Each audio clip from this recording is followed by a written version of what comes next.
Well, hello, everyone, and welcome to CoachX Live with the Institute of Coaching. My name is Jeff Hull. I'm the Executive Director of the Institute of Coaching, and I am really excited to welcome you all here from around the world. So take a minute and say hello in our comment section and tell us where you're from and where you're joining in, whether it's good morning or good afternoon or good evening. We love to see how international our audience is. I am really excited today to have a very special guest. Her name is Dina Bell-Laroche, and you may not know her, but you will want to follow up with her after this talk, I promise you. I had the opportunity to get to know Dina after we did a webinar with Richard Tedeschi, one of the top thought leaders in the space or the field of post-traumatic growth. And when Dina and I spoke, I was really touched and moved very deeply about the kind of work that she's doing with her clients and about her new book. And so I'm excited to have her here today. So if you are not familiar with her, let me just give you a little background and then we'll dive into our interview. Dina Bell-Laroche is certified as an integral coach, and she's also held many senior leadership positions throughout 30 years in Canada's high-performance sports sector. She's based in Canada, in Ottawa. She has been an executive at the Canadian Centre for Ethics and Sport, the Canadian Olympic Committee, and since 2010 is a partner with Sport Law, which is a company devoted to elevating sports across Canada. In her personal life, she had a dramatic change in 2001 after the death of her youngest sister, which I think she'll probably share with us.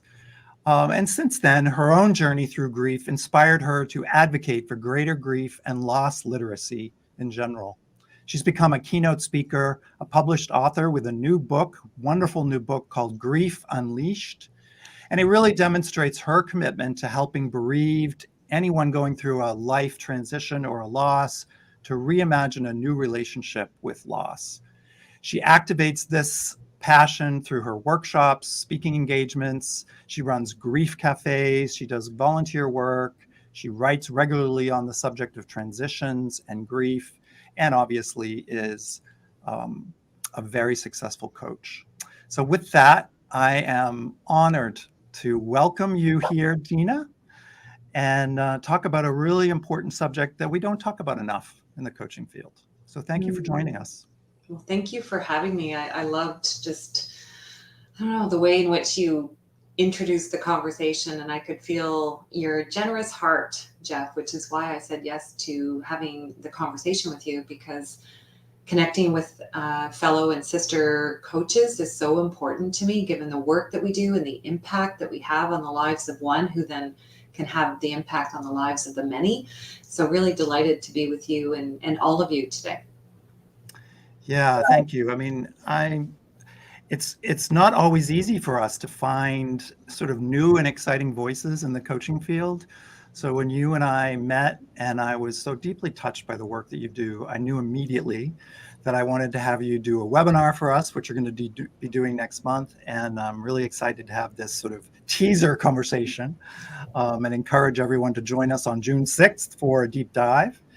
But let's start with a little background, because I think it does help. I mentioned in your bio, but I know, you have a personal story that really led you into this work. So maybe that's a good place for us to start.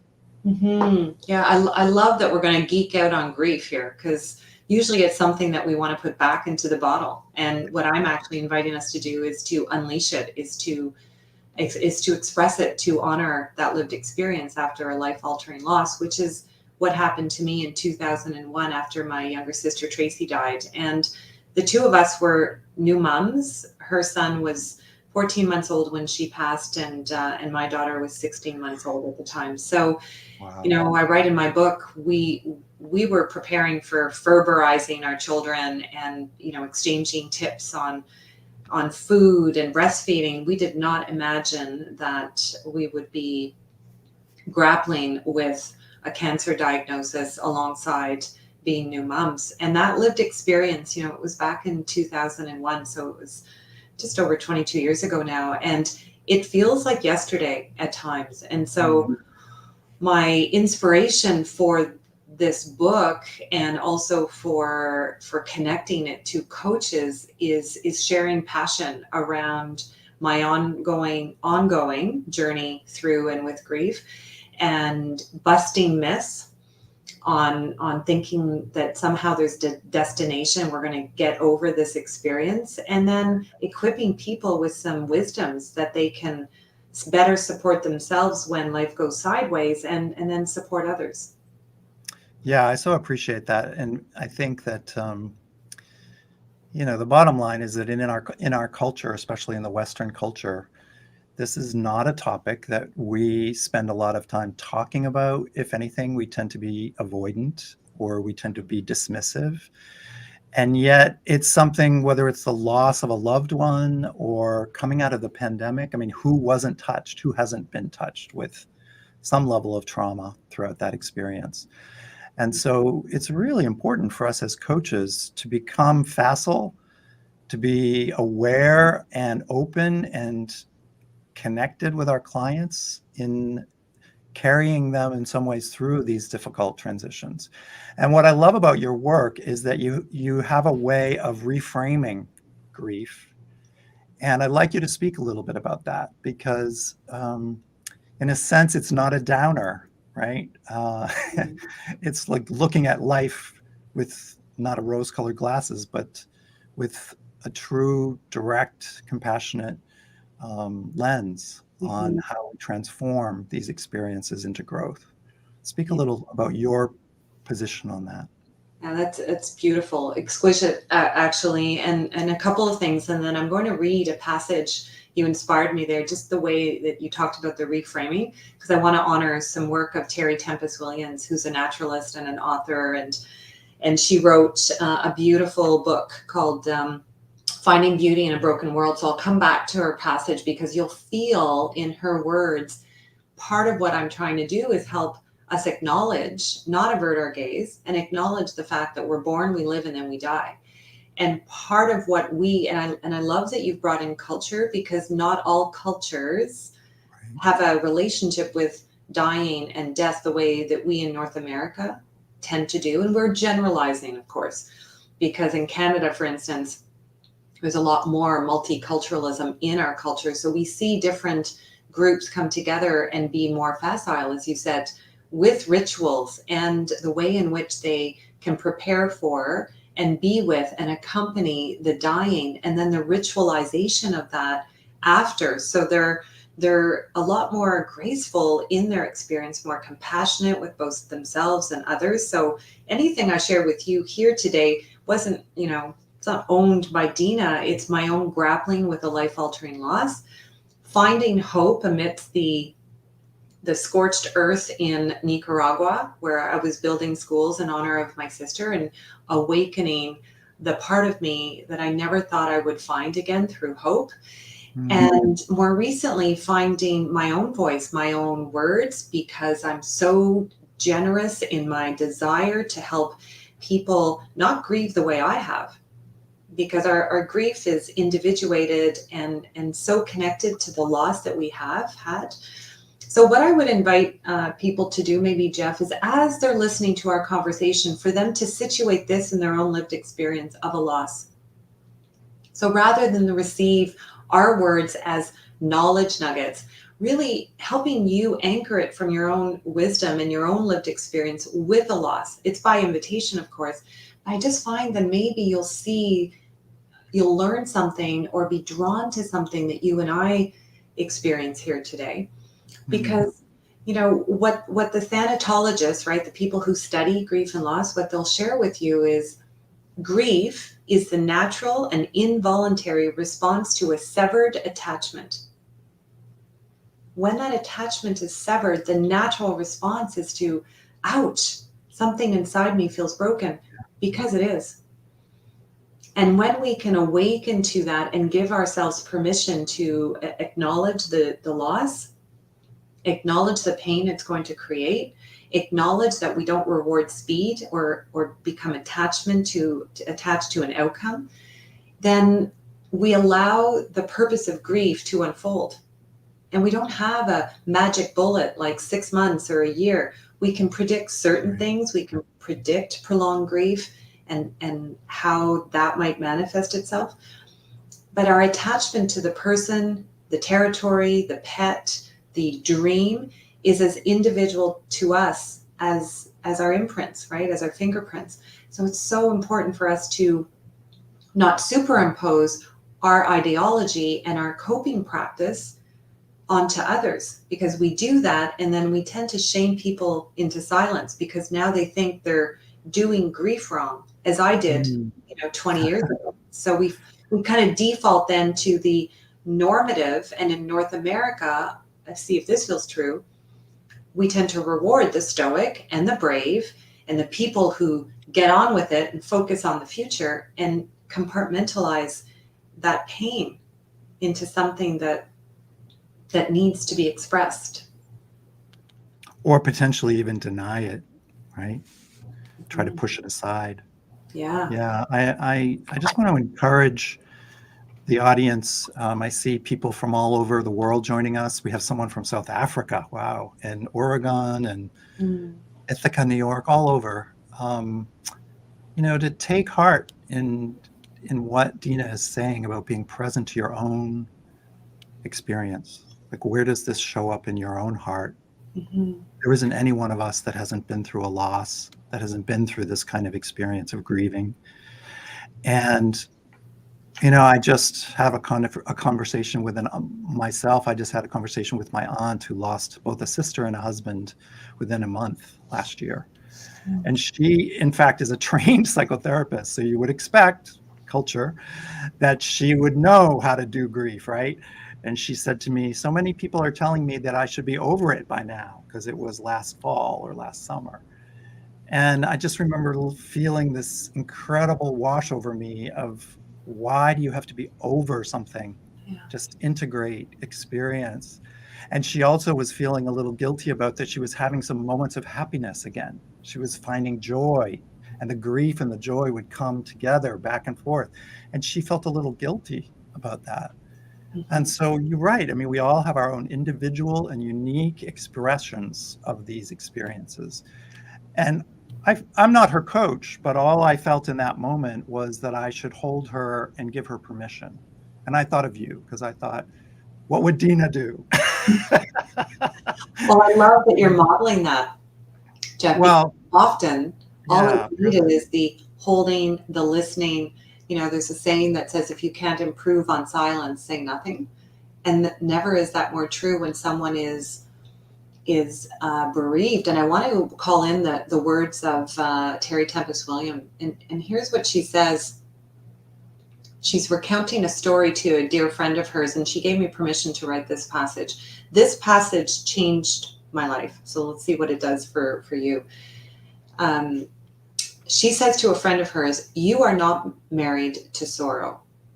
And I looked at him, says Terry, and I said, "No, I'm not married to sorrow. I just choose to not look away." And I think there is deep beauty in not averting our gaze, no matter how hard it is, no matter how heartbreaking it can be. I find it is about presence, about bearing witness. I used to think bearing witness was a passive act, and I don't believe that to be true anymore. I think that when we are present, when we bear witness, when we do not divert our gaze, something is revealed, the very marrow of life. Grief is love. We change, a transformation occurs, and our consciousness shifts. Beautiful words. Please thank her for giving permission for you to share that. Yeah, like a soothing balm to my soul when I read this. And you can feel the fire in her belly as she is inviting us to reclaim, to honor, to bear witness. So for coaches, as people who sit in the transformational container with our clients when they're moving from a current way, something they're feeling stuck, right? And then we accompany them through practices and powerful questions and the quality of our presence. And if we can relate by becoming more grief and loss literate, if we can relate to the attachment that our clients have to their topic, to their belief system, something in us shifts. we meet them in that place of relation, like of a relational place where we can more empathically understand that attachment and how the grief can maybe be an underpinning of the letting go as they're moving forward in their transformational topic. So for me as a coach, when I learn all these lines of development, right, I'm trained under integral, so I thank you, Ken Wilber, and then emotional line and spiritual line and somatic line. I've added a grief line, a loss line, so that I can understand how attached are they to their current belief system. It's changed my coaching practice. Wow, that's powerful. That's really powerful. I want to encourage anyone that would like to ask a question to Dina to go ahead and put it in the chat. We will try to get, we may not get to it, but she'll have an opportunity after this to follow up. But you mentioned coaches, and I know one of the things that comes up for me as I think about grief and coaching is that so much of coach training is about forward thinking, goal setting, moving on to the next success factor thing in your life. So, there would be a natural tendency or a culturally induced tendency, I think, to say, oh, well, maybe that's for grief counselors or that's for a therapist. That's not the province of coaching. Speak to your position on that. Where do you come out in that sort of dynamic? Yeah, I love the question, and I would just preface it by saying I think the world needs more people in the helping or supportive profession like us as coaches and psychotherapists and therapists and psychologists and counselors to be banding together to offer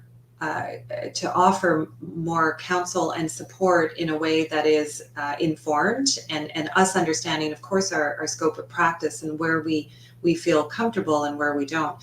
So one of the things that I'll share here is the companioning model that was inspired by Dr. Alan Wolfelt, who's one of the great death educators of our times. It was designed to help all of us become more grief and loss literate. And so it isn't the domain of, I would offer, of the therapist and the psychologist and the counselors, because then we are attaching a bit of a pathology to the experience and the phenomenon, right. rather than understand it as a basic, involuntary, natural human experience. And if we allow that assumption to be true, and then we superimpose the evidence that says doctors and counselors and therapists and psychotherapists aren't trained necessarily in grief and loss literacy. It is not a requirement fundamentally for them to understand bereavement and bereavement care. So we go to our family physician, for instance, and we let them know we're not feeling well, we can't sleep, we're not eating. And if the physician doesn't say, well, tell me a little bit more about what's been going on in your life, and the person doesn't feel comfortable saying they've gone through a loss, or they don't think of what they're experiencing as loss, their presenting symptoms might be very similar to a depression. So then we might give them an SSRI that doesn't then deal with the root causes of my pet just died, or I've been fired from my job, or I've retired. I deal with a lot of retirement, both athletes and coaches and professionals who have selected to go into the next chapter of their life, and then they are floored with how gutted they feel, how isolated. And all the while, everyone around them is saying, you should be proud, you've accomplished so much, or what's wrong with you? And they don't have the language to say, actually, what I'm experiencing is grief. Yeah. Well, I think your key word there was should. You should be doing X, Y, and Z, or as the coach, I think you should, or you, right? I mean, that is the danger. To me, that's the danger zone for the coach or any provider of support, is if we come in with some kind of narrative around what should be, then we run the risk of overlaying something that we're projecting onto them that may or may not be useful. Exactly. And they may bring their own should, like my aunt who was saying, I should be over this. Like, exactly. According to what? According to the rule book. Well, exactly. And if we go back to in North America, the more dominant, theory is the stages approach by Kubler-Ross, right? Denial and anger and bargaining. And if I do it right, then I'll get to some form of acceptance. And what I would offer is some grief might need additional therapeutic support by a trained mental health professional. What I would offer, and this is evidence-based, 75, 85% of people who are bereaved, all they need is the support of someone who's going to witness them, who's going to bear witness, as Terry Tempest Williams invites us to do, who will listen and not should, right? Not should on us.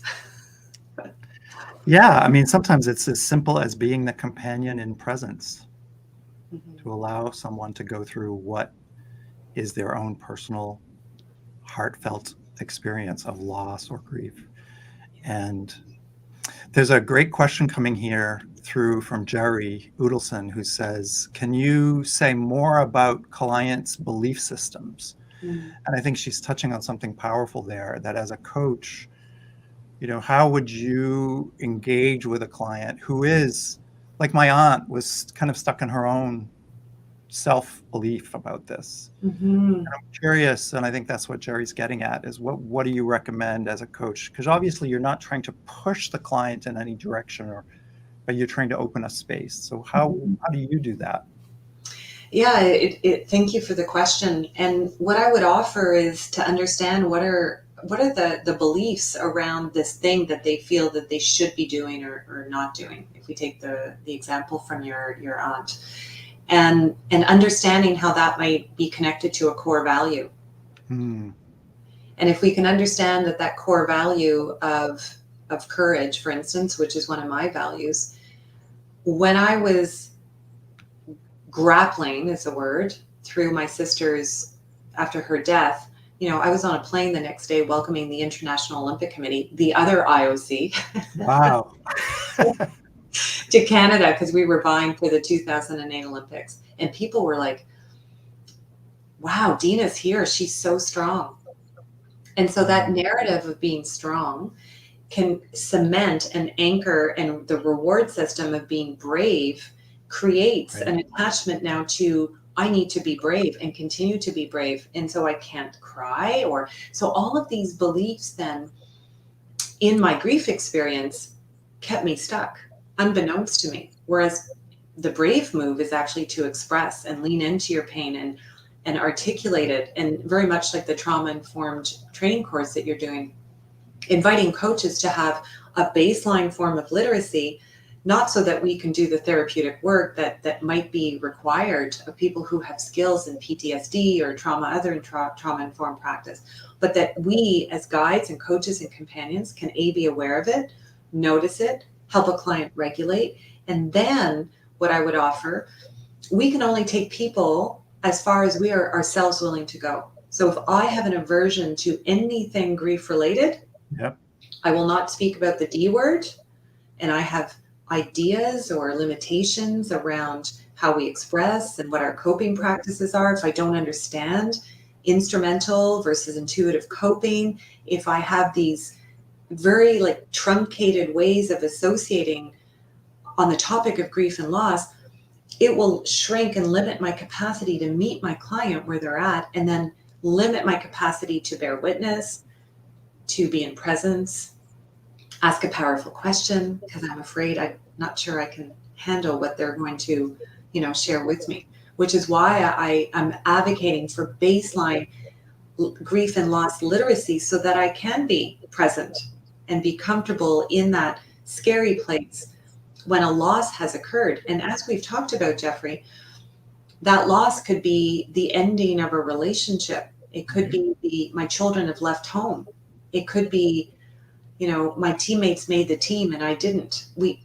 Loss is this severed attachment, right? So I hope that helps. It was a great question.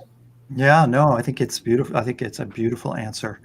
And, I can't help but have this image of you, the Olympic Committee, and in a sense, holding those two very powerful energies in your space at the same time, an achievement, high performing athletes, rah competition, and then also experiencing a loss. And that's so deep. I mean, losing your sister at such a young age with children, oh my God, it's just huge.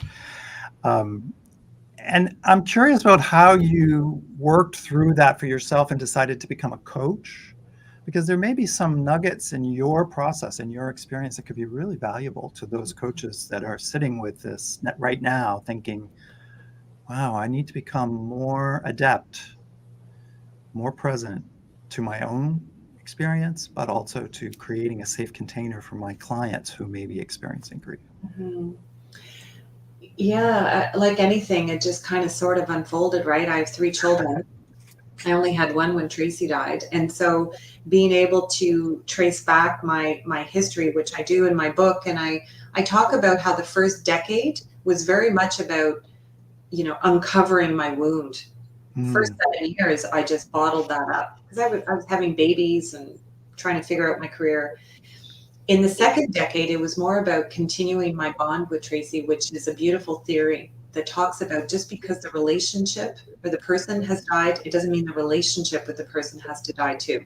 So a reclaiming of my relationship with Tracy. And that's when coaching became possible. I just finished my master's and I was looking to either bridge to a PhD or do something else. And then I was drawn to coaching, teaching, mentoring, femtoring. That's more aligned with me. So went into coaching, and that experience of coaching is what cracked my heart right open, right? My whole topic was to expand my ability to be with a greater range of emotions. And that's when I discovered that I had been capping my sadness and my grief, but at the same time, we can't selectively numb, as Brene Brown says, right? I was also numbing my capacity to feel joy. And we talked about the guilt, right? Before we started to join with this beautiful group around the guilt we carry, survivor guilt. I felt it.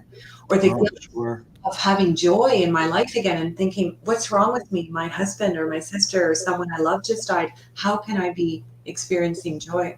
So super important for us to acknowledge that. And this third decade that I'm in now is more about me and my experience and the gifts that I want to bring to the world. Beautiful. What an amazing journey.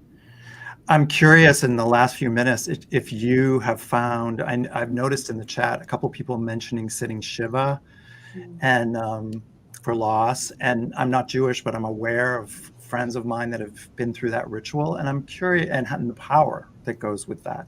And I'm curious, do you have any thoughts on ritual? Yeah. Around I that do. experience? And just a nod to Francis Weller, a glorious book, right? He talks about the gates of grief, which I honor in my book, around different ways that we can hold ritual and how we lost that during the pandemic. So I speak a little bit about the effect of the pandemic because I was writing the book in the pandemic. Ritual, right? So the practice of funeral, coming together and using, religious ceremonies if that's important to you, and then other practices like journaling or lighting a candle on the death anniversary. And yes, it's not a typo, death anniversary. Right? So ritual is everything, and it cements, it gets anchored in our body so we feel more liberated. And when we can commune together, which is what mourning is, right? We take our grief public, that's mourning. And as a result, our lives then become transformed, and we might then be more susceptible, open to that post-traumatic growth that Tedeschi spoke to, right? In his invitation for us to grow with and through the experience, not by working around it, but by being with it. That's the invitation. Beautiful. Yeah, I think that if you create, as a coach, if you create that safe space to enable and allow and give permission for someone to have their, as you said, expanded expression of their feelings, then you can explore with them the possibility of a ritual that might work for them, right? Exactly. To transform that. Exactly. So we're going to run out of time. I just so love talking to you, and I'm so excited that you're going to come back and do a deeper dive webinar with us in June. But any final thoughts that you want to impart for coaches that obviously are touched and moved, but also interested in growing into this, their capacity to do this kind of work. Yeah, I would say do the work, which is what we do as coaches, right? We don't give practices that we ourselves have not done because we need to know if this practice is going to be calibrated to the client. So it feels so authentic for us to do the work. And on my website, I have a petals and pebbles practice, which I feel is an exquisite practice that allows us to honor both the petals in our lives, the things that have been transformative, and then the pebbles, the things when life goes sideways. And so by seeing it, I show a ritual and a visual that I went through. It was liberating for me to engage in that practice and to see and acknowledge that the pain of losing Tracy, which I will experience over and over again, Right. I'm able to grow around this and meet that pain now from a place of health. That is transformative. So Petals and Pebbles practice, it's a free download. Awesome. I love it. And I encourage everyone to go out and get your wonderful new book, Grief Unleashed, and to join us on June 6th for a deeper dive. And Dina, I just want to thank you so much for this work. I think it's really powerful, and you radiate the kind of love and compassion and heart that makes it feel so authentic. It's like lived experience taken to the world to support the transformation of others. And that's, I think, the best you can do, right? I mean, it doesn't get any better. So thank you so much. And we'll see you in a few weeks. And thank you all for joining us on this LinkedIn Live. And if you have other questions for Dina, please put them in the chat and she will have an opportunity to respond. And I'll wish you all the best. Thank you so much, Jeff. Take care, everyone.